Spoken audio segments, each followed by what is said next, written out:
নারী শিক্ষা। বিশ্বের প্রতিটি শিশু মাতৃগর্ভ থেকে ভূমিষ্ঠ হয়ে চোখ খুলে পায় মা ও মাতৃভূমির প্রতিকৃতি। বড় হয় মা ও মাটির স্নেহে। প্রথম শিক্ষা গ্রহণ করে মায়ের কাছ থেকে। শিক্ষিত মা মানেই শিক্ষিত সন্তান। শিক্ষিত সন্তান মানে উন্নত নাগরিক, উন্নত জাতি। তাই কেটি জাতির শিক্ষা, জ্ঞানবিজ্ঞানে বড় হয়ে ওঠার প্রথম শর্ত শিক্ষিত মায়ের আঁচলে থেকে শিক্ষা গ্রহণ করা। তাছাড়া নারী ও পুরুষ হনব সমাজের ভারসাম্য ও স্থিতির সমরূপ। নারী ও পুরুষের পারস্পরিক সহযোগিতার মাধ্যমেই সমাজ সভ্যতার ক্রম বিকাশ। ফলে নারীকে পুরুষের সমান শিক্ষার সুযোগ না দিলে সে পিছিয়ে পড়বে। সভ্যতা বিকাশের গতি অনেকটা মন্থর হয়ে পড়বে। তাই জ্ঞানবিজ্ঞান ও কর্মের ক্ষেত্রে নারীর আসন কার্যকর করা প্রয়োজন এবং তার পূর্বশর্ত নারী শিক্ষা।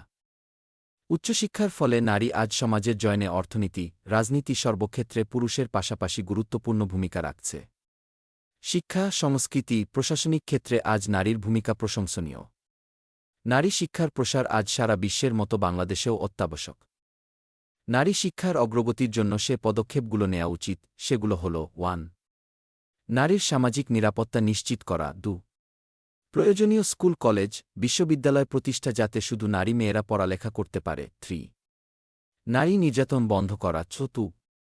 মেয়েদের জন্য শিক্ষা প্রতিষ্ঠানে যাবার জন্য পৃথক পরিবহন। 5. বয়স্ক নারীদের শিক্ষার ব্যবস্থা করা। 6. শিক্ষা ব্যবস্থা অবৈতনিক ও বিনামূল্যে শিক্ষা উপকরণ সরবরাহ করা। 7. শিক্ষা গ্রহণে নারীদের উৎসাহ দান করা। 8. উপবৃত্তির ব্যবস্থা করা। সবশেষে বলা যায়, বিশ্বে যা কিছু মহান সৃষ্টি চিরকল্যাণকর অর্ধেক তার করিয়াছে নারী, অর্ধেক তার নরগী। একথা মনে রেখে আমাদের স্বাধীন দেশে নারীকে শিক্ষার মাধ্যমে উপযুক্ত মর্যাদায় প্রতিষ্ঠিত করে তুলতে হবে। তবেই দেশের প্রকৃত উন্নয়ন সম্ভব হবে। সত্যবাদিতা। সবকালে সব দেশে সত্যবাদিতা নন্দিত ও প্রশংসিত। সত্যবাদিতা সত্যের শক্তিতে বলীয়ান। এ শক্তি মানুষকে সৎ, নির্লোভ, ত্যাগী জীবনের দিকে পরিচালিত করে। আর মিথ্যা মানুষকে লোভলালসা, ভোগ ও স্বার্থপরতায় নিমজ্জিত করে। সত্যবাদী মানুষকে কোনো মূল্যেই কেনা যায় না। ন্যায়, সত্য ও সুন্দরের পূজারী সত্যবাদী সব সময় নৈতিক শক্তিতে বলীয়ান। সে ব্যক্তিত্ববান, নিরপেক্ষ, কর্মবাদী ও পরোপকারী। সে কোনো হুমকি, জবরদস্তি, ভয়ভীতিকে প্রশ্রয় দেয় না। এমনকি মৃত্যুর মুখোমুখি দাঁড়িয়েও সত্য কথা বলতে কিছুমাত্র দ্বিধা করে না। নিজের জন্য যেমন, তেমনি অন্যের কল্যাণেও নিজের অর্থ, শ্রম, মেধা ব্যয় করতে কিছুমাত্র ভাবে না। অথচ আমাদের চারপাশের সমাজ জীবনে মিথ্যাচার এমনভাবে ঘিরে ধরেছে যে মনে হয় সত্যবাদিতার আদর্শ ও মহিমা যেন মুহূর্তেই হ্রাস পেয়ে যাবে। অবশ্য মাঝে মাঝে মিথ্যাচার জয়ী হলেও তা নিতান্ত সাময়িক। কেননা সত্যের মহিমায় সত্যবাদিতা চিরকালই ছিল, চিরকালই থাকবে। অবশ্য মানুষ মূলত সৎ ও সত্যবাদী। পরিবেশ পরিস্থিতির চাপে পড়ে হয়তো মিথ্যাচারকে প্রশ্রয় দেয়, কিন্তু তা সব সময়ের জন্য নয়। মহৎ ও বরণীয় যারা, তারা সবাই ছিলেন সত্যবাদী। সত্যবাদিতাকেই তারা সমাজের সর্বস্তরে প্রতিষ্ঠিত করার প্রয়াস পেয়েছেন। কারণ ব্যক্তি, সমাজ তথা জাতীয় কল্যাণ, উন্নয়ন ও সমৃদ্ধির জন্য সত্যবাদিতার বিকল্প নেই। পণপ্রথা, যৌতুক প্রথা।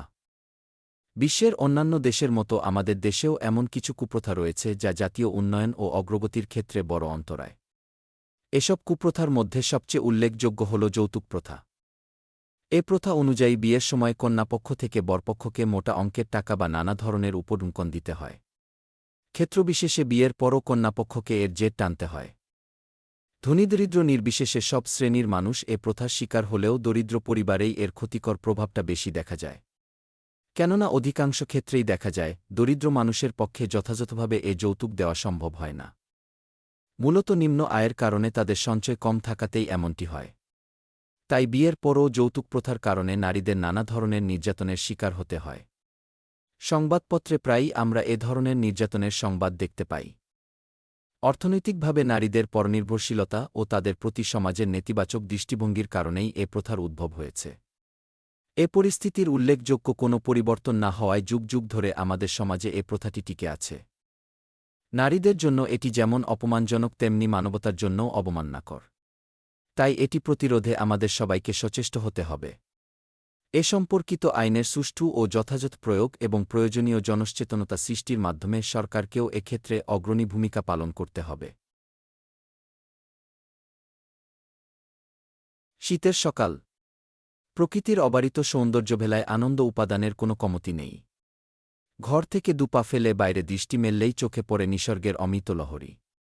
তার মধ্যে শীতের সকাল অন্যতম।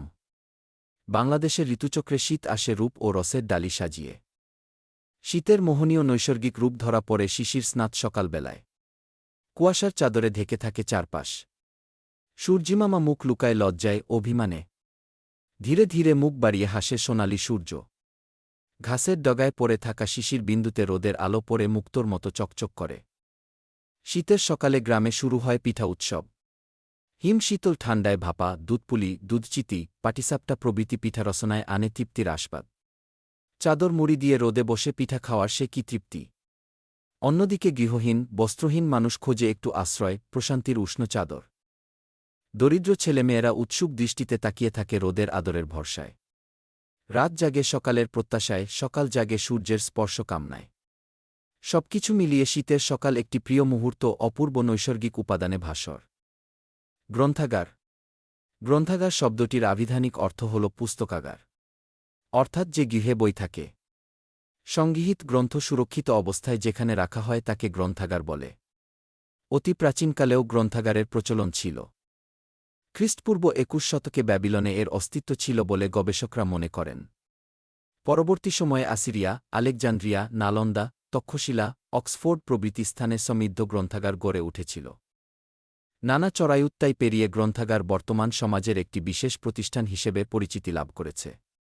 রবীন্দ্রনাথ ঠাকুরের মতে, মহাপুরুষদের কণ্ঠেই সহস্র ভাষায় সহস্র বছরের মধ্য দিয়ে এই গ্রন্থাগার বা লাইব্রেরির মধ্যে প্রতিধ্বনিত হচ্ছে।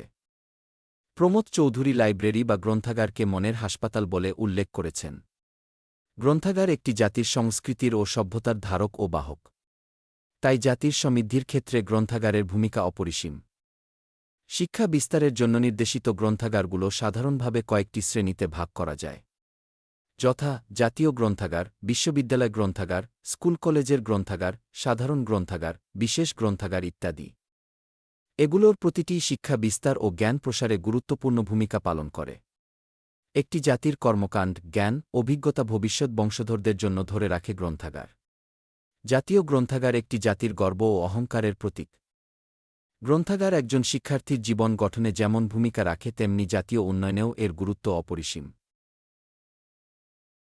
Thank you very much. Like the video and subscribe the channel for getting more educative video.